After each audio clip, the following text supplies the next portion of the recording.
안녕하십니까. 월요일 아침 11시를 막 넘겼습니다. 이 시간에는 이병철 변호사의 직격 시간인데 이 변호사께서 출연해 주셨습니다. 네. 감사합니다. 우선 첫째 화두로는 이제 6월 1일 지방총선거가 8일 앞으로 다가왔습니다. 뭐 언론 보도 등을 종합해 보면 이게 뭐 혼전양상이고, 그래서 전체 대체로 국민의힘당이 광역단체장의 경우에 다소 좀 유리하지 않느냐 이런 이제 평가도 있는데, 그러나 8일 동안에 무슨 변수가 일지를 알 수 없는 일이지만 오늘 현재 기준으로 봐서, 그러니까 광역단체장, 기초단체장, 그리고 광역의원, 기초의원, 그리고 이게 4개 선거에 교육감 선거 5개가 복합되어 있으니까 복잡한데, 일단 광역단체장, 기초단체장, 광역의원, 기초의원, 이것은 광역단체장이 어느 당이 되느냐에 영향을 미치니까, 그러니까 이 판세 분석은 광역단체장을 어느 당이 얼마만큼 차지할 것인가, 이 점을 특별히 이 변호사의 판단을 지금 듣고자 하는데, 지난 대통령 선거 때 윤석열 후보가 1%로 이길 것이다 라고 예측한 사람은 이 변호사가 유일한 분이, 그래서 이 변호사 이름을 기억하는 분은 별명이 1%가 되어 있는데 자, 어때요? 이 광역단체장 오늘 현재의 이병철의 판단. 네, 지금 윤석열 대통령 취임하신 지가 이제 한 열흘 조금 지났고, 지방선거 국면에 이제 돌입한 것이 그간에 이제 금소환박으로 계속 막 난리를 치다가 지방선거 국면으로 본격적으로 들어온 것은 이재명 후보가 인천 계양에 출마하는, 이제 그때부터 지방선거 국면이었으니까요. 한 2주일 정도 됐는데, 우선은 그 민심의 흐름을 일단 분석을 해야 되는데, 그 여론조사를 보면 일단 전체적으로 민주당이 대폭락을 하고 있습니다. 굉장히 급격하게 한 10% 이상, 15% 정도 민주당 지지율이 전국적으로 떨어졌고, 반면에 이제 국민의힘 지지율은 상대적으로 5% 내지 10% 정도가 올랐다. 그래서 비슷하던 당 지지율이 지금 10%에서 15% 정도의 국민의힘이 앞서는 걸로, 민주당이 처지는 것으로 일단 전국적인 민심이 현재 그렇게 이제 변화가 됐고, 민심이라고 하지만 사실 중요한 건 좌파 민주당 극렬 지지자 20%, 우파 쪽 지지자 20%를 제외한 중간 한 50% 정도의 중도층 국민들의 민심이 제일 중요하고, 현재 중도층의 지방선거를 앞두고 이 민심의 이 변화가 굉장히 급격하게 변화하고 있다 하는 게 굉장히 이제 주목할 부분이라고 생각합니다. 이제 특히 이게 주목해야 되는 이유는, 그 제가 지난 시간에도 말씀드렸지만 윤석열 대통령이 당선된 게 3월 9일인데 지금 한 2개월 정도 지났죠. 근데 과거의 예를 보면은 인수위 시절에는 한 80% 정도의 지지율이 나와야 되는데 굉장히 고전을 하고 있었죠. 사실 한 40% 중반대에 머무르는 정도로 당선된 대통령 지지율로는 굉장히 고전을 했었는데, 이 민심이 급격하게 최근 2주일 동안 변화하고 있다. 그 변화의 원인은 일단 금소환박 파동이 결정적이었고, 특히 그때 제가 말씀드린 것처럼 지금 상대방은 금소환박을 거의 혁명과업처럼 검찰을 해체해야 된다는 이걸 완수하기 위해서 그냥 힘으로 밀어붙였고, 여기에 이제 오만과 꼼수가 총동원됐고, 이 대한민국 민심은 오만과 꼼수 트랩에 걸리면 그거는 굉장히 급격한 민심의 변화를 가져왔다는 게 입증이 돼 있습니다. 그래서 이제 최근 그 금소환박 파동으로 인해서 민주당이 보인 오만과 꼼수에 따른 지지율의 폭락, 거꾸로 말씀드린 것처럼 이때 이 국민의힘은 어떻게 해야 되느냐, 힘으로 밀릴 수밖에 없지만 굉장히 장렬하게 전사하는 모습을 보여야 된다. 그래서 굉장히 국회에서 열심히 싸웠고, 그런 싸우는 모습에서 이 중도 민심이 국민의힘으로 상당 부분 많이 이제 회복이 됐다 하는 게 전체적으로 큰 이제 민심의 변동인 것 같고, 그 다음에 아주 주목해야 되는 두 군데가 있는데요. 두 군데. 한 군데는 충남입니다. 충남. 그 지난주에 벌어졌던 박완주 의원 그리고 최강욱 의원 등등의 성범죄 및 성비리 사건이 연속적으로 터졌고, 이건 앞으로도 그럴 겁니다. 이거는 당내 권력투쟁입니다.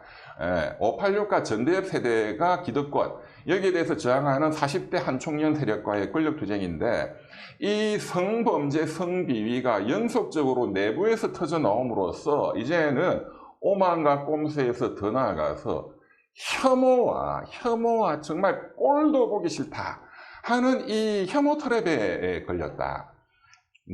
더 심각한 거죠. 거기다가 지난주에 그 한동훈 청문회 및 그 국회 본회의에서 한동훈 법무장관을 불러서 예결 본회의인데, 한동훈에 대해서 집중적으로 민주당 의원들이 공격을 했지만 그것이 국민들 보기에, 중도 국민들이 보기에는 너무너무 무식하다. 첫 번째. 두 번째, 무능력하다. 세 번째, 무책임하다. 이 산무정당이다 하는 이 올가미에 걸렸다. 이름으로써 충남 같은 경우에는 이제 박완주 의원의 지역구가 있는 여기는 지지율이 며칠 만에 13%가 떨어졌습니다. 이거는 굉장히 심각한 민심의 변동이 있다는 것이고, 마지막 주목해야 되는 건 역시 이 선거를 대선 연장전으로 판을 만든 게 이재명이죠. 이재명 후보가 도망가가지고 저 성남이 아니라 인천 계양으로 안전한 지대로 도망감으로써 안전하다고 생각했는데, 이게 오만과 꼼수 혐오 트랩에 걸려서 거기서 최소한 20% 이상이 앞서는 걸로 나와야 되는데, 지금 성남에서 안철수 후보가 20% 이상 앞서는 거하고 마찬가지로 나와야 되는데, 거꾸로 지금 어떤 여론조사는 거의 10%가 뒤지는 걸로 나오는 경우도 있을 만큼 급격하게 중도의 민심이 급변했다. 이 급변은 이미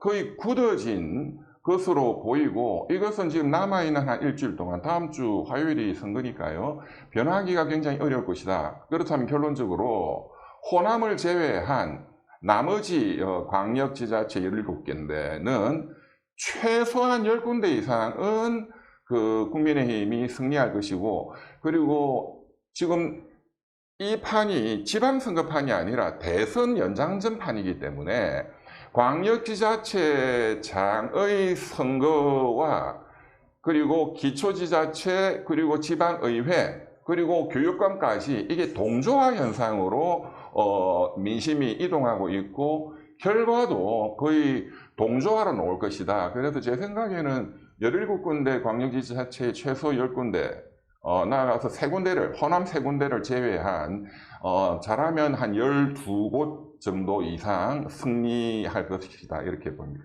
12군데라 그러면 2군데를 빠뜨리고 말씀하셨거든.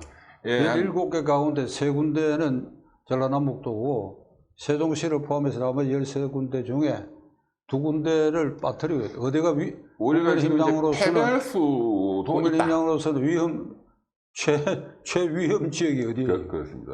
역시 경기입니다. 경기가 격전지고, 경기도, 인천시. 경기도와 예, 인천시. 지금 남아있는 일주일 동안 이재명 및 민주당은 거기가 본인들의 지금 사활 지역이기 때문에 거기서 민심을 돌려야 되는데, 그래서 지금 인천시와 경기도는 굉장히 치열하게 지금 일주일이 진행이 될 것이고, 거기에 당력을 집중할 것이라고 봅니다, 민주당도. 그리고 지금 경기도는 지금 박빙으로 나오죠. 김동연, 김은혜 후보가. 근데 이제 추세를 보면 김은혜 후보가 많이 지금 따라잡고 있어요, 최근에. 그러나 지금 뭐 강용석이라는 그 무소속 후보의 표가 어떻게 정리가 되느냐. 이제 저는 예상컨대 강용석 무소속 후보가 스스로 사퇴할 거라고 봅니다.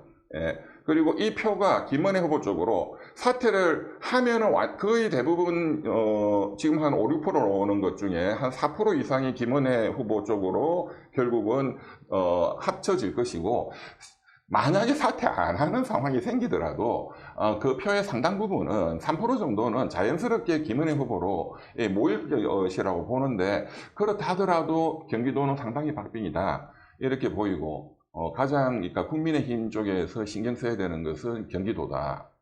그리고 경기도 또 밑에 기초 지자체가 또 많으니까요. 인천시는 끝까지 그 혼전을 보일 것이라고 봅니다.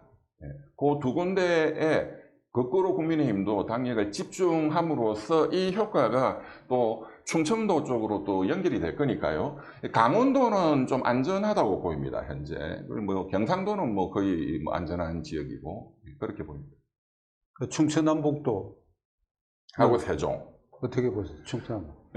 거기는 뭐 제 생각에는 지금 말씀드린 충남의 지금 민주당 지지율이 일주일 만에 13%가 떨어졌다는 것은 충청도 전체의 민심이 민주당에서 굉장히 급격히 돌아섰다는 거거든요. 그러니까 국민의힘이 좋아서 적극적으로 지지하는 식으로 중도의 민심이 이동한 것보다는 저 민주당 쪽이 너무나 진짜 혐오스러워서 정말로 꼴도 보기 싫다 하는 이 민심의 이동, 그게 충청도는 충남입니다. 충남. 이게 충청도 전체 세종시 충북으로 지금 민심이 확산되고 있을 것이다, 이렇게 보입니다. 그러니까 선거를 8일 앞둔 오늘 5월 22일 현재 이병철 변호사께서 판단은 17개의 광역단체장 중에 전라남북도 3개는 민주당 차지가 확실하고, 나머지 세종시를 비롯해서 14개 중에 국민의힘당이 약간은 현재 고전한다 그럴까, 약간은 어려운 지역이 경기도와 인천이다. 이렇게 오늘 현재 판단하셨다. 제가 지난 그 대선 직전에, 그러니까 3월 9일 대통령 선거 직전 이제 일주일 전부터 이제 이 각 지역의 민심의 흐름이 어떻게 되느냐, 그리고 이제 과거의 대선과 비교했을 때 이 통계 모델을 어떻게 수정해야 되느냐 해서 매일 그런 걸 이제 수정을 하다가 3월 9일 바로 전날 1% 승부다라고 이제 생각을 했는데, 지금 이제 한 일주일 정도 남은 거니까요. 그러면 그 제가 대선 때 일주일 전에 국민의힘의 여러 전 의원들님들한테 또 이제 메시지를 보낸 게, 전라도에 너무 힘을 쓰면 안 된다. 호남에서 20%는 올 거다. 그거는 터무니없는 예측이고 그건 불가능하다. 나오더라도 2, 3% 오르는 정도에 불과하다. 과거에 비해서. 과거가 10%였으니까 한 12, 3%에 불과하다. 여기에 당력을 집중해서는 안 되고 경상도에 집중해야 된다. 왜냐하면 경상도의 결집도가 너무 약하다. 상대적으로 호남은 결집도가 너무 강한데, 근데 지금은 호남이나 민주당의 결집도가 상대적으로 약합니다. 왜? 민주당 스스로 또 이제 중도 좌파 진영에 있는 이 중도층 국민들이 보기에 이 민주당이라는 게 너무 혐오스럽기 때문에 그 결집도가 현재로서는 약하고, 거꾸로 지난 대선은 이재명 후보에 대한 안티 그 네거티브도 많았지만 또 상대인 우리 윤석열 후보에 대한 안티 네거티브도 굉장히 치열했기 때문에 그게 또 서로 상쇄되는 효과가 있었는데, 현재는 우리 윤석열 대통령에 대한 안티나 네거티브나 그런 거는 거의 없습니다, 사실. 그리고 대통령 취임 이후에 지금 대통령 취임식 그리고 5.18 기념식에 전 의원들과 강요들이 참석해서 정말로 국민 통합적이고 민주주의적인 모습을 정말로 잘 보여주셨고, 이게 중도의 민심을 굉장히 크게 지금 바꾸고 있고, 특히 이번에 한미 정상회담도 상당한 성과가 있었기 때문에, 그래서 우리 쪽의 마이너스 요인은 굉장히 극소화되고 있고 상대방의 오만과 꼼수, 혐오 요인이 극대화되고 있는 것이기 때문에 지금 주력해야 되는 것은 박빙, 특히 이 전국적으로 확산력이 센 수도권, 서울은 안전하니까요. 경기도와 인천에 집중을 해야 된다. 이것이 일주일 동안 확산되는 게 더 클 것이니까 여기에 집중한다면 제가 보기에는 호남 세 곳을 제외한 나머지를 전부 다 승리할 가능성도 있다, 이렇게 보입니다. 두 번째로 자기 연고지가 아닌 계양을에 보궐선거 국회의원 후보로 나선 이재명 후보에 대해서 최근 몇 개 여론조사가 오차 범위 내이지만은 그 오차 범위 바깥에서도 이게 뒤집어졌다. 네. 국민의힘당 후보에게 뒤집어졌다. 이런 여론조사도 나오고 있는데 지금 8일 남았습니다만은 개항을에 대해서 이재명 씨 당락 여부에 대해서 오늘 현재 이 변호사의 판단을 해주시기 바랍니다.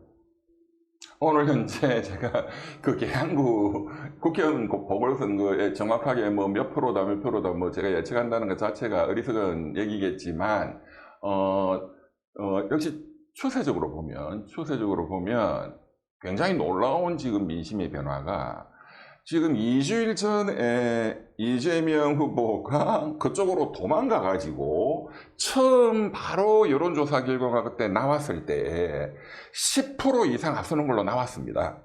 그게 2주일도 채 안 된 한 열흘 정도 전이었는데 지금 약 열흘 지나서 완전한 무명의 후보인 윤영선 후보, 그리고 그간에 계속 민주당이 계속 압승을 해왔던 그 지역구에서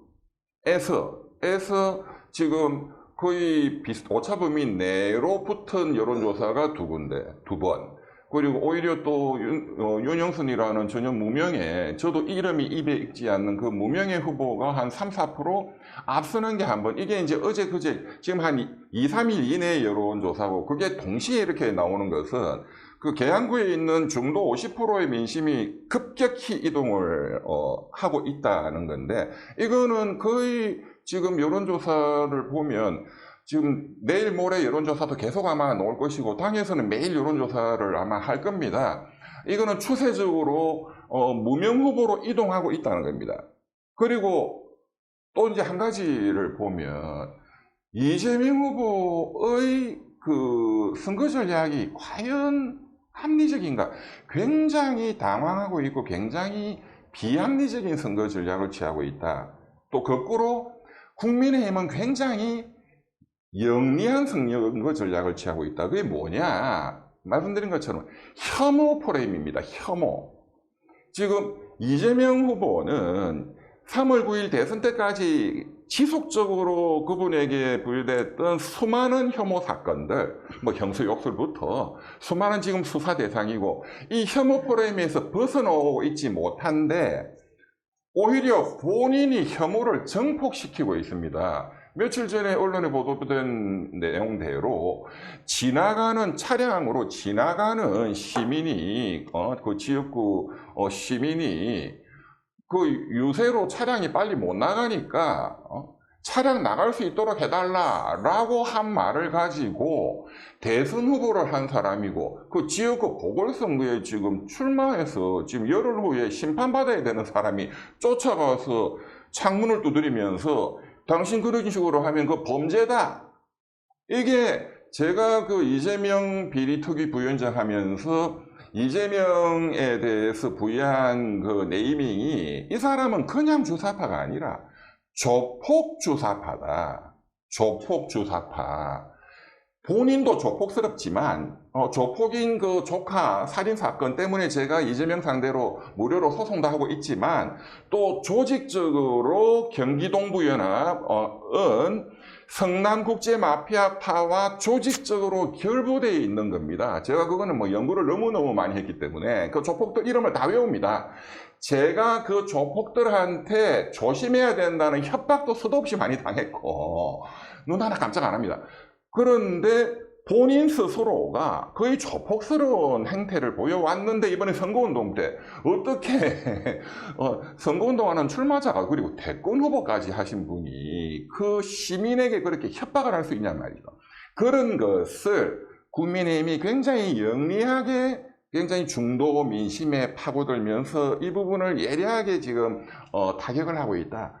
굉장히 훌륭한 선거 전략을 취하고 있고, 반대로 이재명 후보는 굉장히 어리석은 선거 전략을 취하고 있고, 이게 사실은 중도의 민심을 급격하게 이반시키는 사실 조그만한 그 사건일지 몰라도 굉장히 선거 프레임을 바꾸는 중대한 것이고 이것은 이재명 본인의 본질적인 것이 튀어나오는 거다 이렇게 보입니다. 그러니까 결론은 오늘 현재 결론, 이 변호사로서는 이재명은 안 된다, 어렵다. 뭐 지금 뭐 시청자분들은 이재명이 떨어질 거다 이렇게 말씀을 드리면 뭐 속은 시원하시겠지만 제가 예측하기로는 이재명은 당선은 될 거라고 봅니다. 한 5% 정도로. 차이로 당선. 예, 5% 정도 차이로 이재명은 당선이 될 거라고 저는 봅니다. 이재명은 된다. 예, 왜냐? 상대방도 바보가 아니고 상대방도 또 지금부터 집결을 하고 있을 것이기 때문에 항상 지피지기 상대방 우리를 한꺼번에 봐야 되겠죠. 저는 냉정하게 보면 이재명은 당선될 것이다. 자, 이병철 변호사께서 이재명은 오늘 현재로 당선된다. 된다기보다 가능성이 있다 이렇게 얘기를 해야 되겠죠. 네. 가능성이 있다. 제가 뭐 욕을 먹더라도 제 생각은 제 생각대로 말씀드립니다. 그러니까 그걸 전제로 해서 이 변호사 그렇게 판단하셨으니까 제가 특별히 개항을 유권자들에게 호소하고자 합니다. 개항을 유권자 여러분이나 저나 이병철 변호사나 헌법상 제1기관인 국민의 구성원들입니다. 그 우연히 개항 지역에 살게 됐고 우연히 다른 지역에 살게 됐고 그 차이만 있을 뿐이지 국민의 구성원인데, 자, 여러분 이걸 판단해야 됩니다. 이재명 씨에게 이 앞으로 쏟아질 일련의 사법 처리에 대해서 대장동 게이트를 비롯해가 이것을 국회의원 신분으로 면피하고자, 가령 구속영장이 청구되더라도 이게 불체포 특권으로 보호를 받는다든지 이걸 위해서 비연고죄인 개항을 여러분이 살고 계시는 곳에 입국을 했다. 그렇다면 개항을 유권자 여러분들을 자신의 방탄용 국회의원 배지를 달기 위한 예를 들면 도구로 쓰겠다는 것인데 이거 여러분들 모욕하는 겁니다. 이게 헌법상 제1기관인 국민은 우리로서는 그걸 여러분들이 그걸 모욕감을 느껴야 됩니다. 모욕감을 느끼면 어떻게 되느냐? 그를 찍지 않아야 돼요. 그래서 다시는 그런 행태의 정치인이 국회의원 배지를 겨냥하는 이런 되먹지 않은 풍토를 반드시 교정해야 할 책임이 이 시기에 우연히 개항을에 살고 있었다 하는 그 이후로 그 유권자가 된 여러분들에게 주어진 과제다. 이걸 여러분들에게 간곡히 호소하고자 합니다. 그래야 대한민국의 유권자들이 이게 되는 건 되고 안 되는 건 안 된다 이렇게 얘기할 수 있어야 돼요. 뭐 5번에 걸쳐서 민주당 송영길 후보를 지지했다. 그러니 우리도 민주당의 이재명이 대통령까지 나온 사람을 찍어줘야 된다. 이런 생각을 하시면 안 된다 하는 것을 여러분들에게 간곡히 말씀드리려고 합니다. 오늘 이 정도에서 끝내시죠. 네. 오늘 출연해 주셔서 감사합니다. 감사합니다.